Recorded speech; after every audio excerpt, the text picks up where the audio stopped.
I'm Clint, and welcome to my Art Fundamentals series, where in each episode we're going to be taking a look at different art fundamentals that I think every artist should know. Basic anatomy and proportions is the topic of this particular episode of Swatches.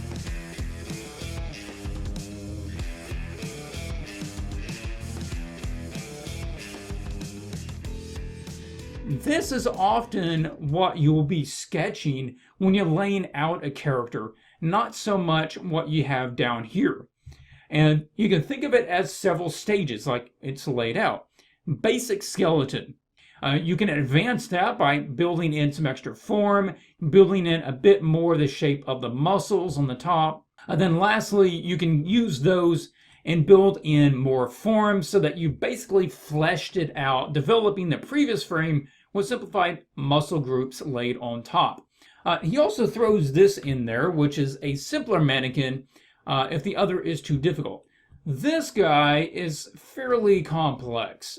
Is he worth learning how to sketch? Absolutely. But this is not a simple shape.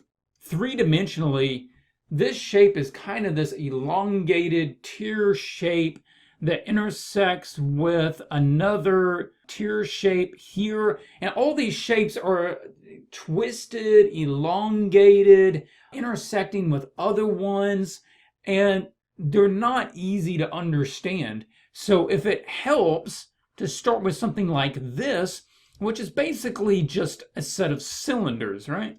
And a lot of them just have bulges towards the middle. They get wider, it's a cylinder that gets wider in the middle. Now this guy is really close to the mannequin that is used in drawing comics the Marvel way. A link is in the description. Now this brings up a good point. There are a lot of different ways to see, represent, and sketch the forms in the body. And one is not superior to all the others. For one reason, that is the forms of each person differ. Everybody does not have the same body type and uses the same shapes in their actual body. Therefore, you might need to adapt them in order to meet that particular person or character. Also, depending on whether the shapes are maybe foreshortened to you or not, that will change things as well. So learn what different shapes can be used to represent different parts in the body, and that will help. Start by learning how to sketch this guy, learn then how to develop it into something a bit more fleshed out, and then how to develop it into something even beyond that, which basically has all the representations of the form of the body, whether it builds in muscle groups or whether it's fairly simpler. Okay, next up is forms. You can break the body down into a lot of different forms. The forms are talking about the 3D nature of the body. It's understanding the volume of what's going on. I didn't spell volume right. So you look at a human body, you have to understand the volume of it. But what shapes, like I said, what forms you use, whether you use a cylinder or intersecting cylinders, this is more planar. That is, it's using planes or angles, almost as if it was a set of polygons, like you would have in a 3D render of, maybe a game character. That is planar based. And a lot of different artists will show them in different ways.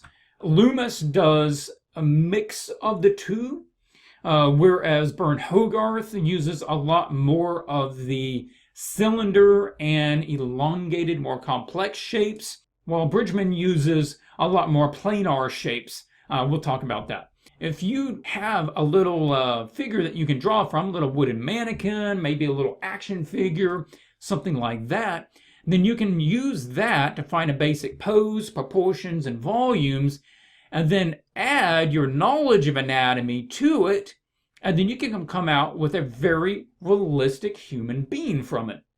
Next up, this is Bridgman, like I mentioned a second ago, and he uses a lot of planar shapes. He's looking for cubes, angles, rather than a lot of curves and cylinders and spheres. This, I think, is a really good way to learn how to draw and sketch the forms of the human body.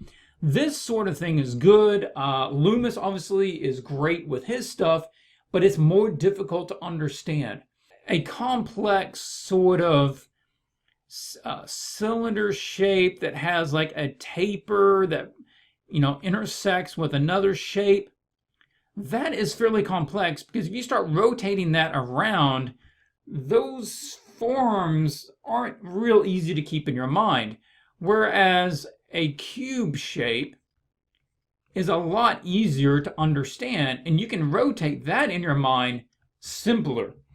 This brings up the understanding of volume. This is a common mistake with people when they start sketching characters or people, and that is that they forget about the volume and they start treating things very flat. So make sure, even like the human eye here, that it does have a volume, spherical volume to it. All right, so this is an example of some body types. You should be aware that body types vary drastically, especially if you're getting into the illustration / concept art field. These are some sketches, again, from my character ebook, and shows different body types of, sort of a standard guy, really lean, almost anorexic, more of a built, fit guy, burly dude, like the Hulk, and then somebody more overweight. And then you can stylize these into different shapes.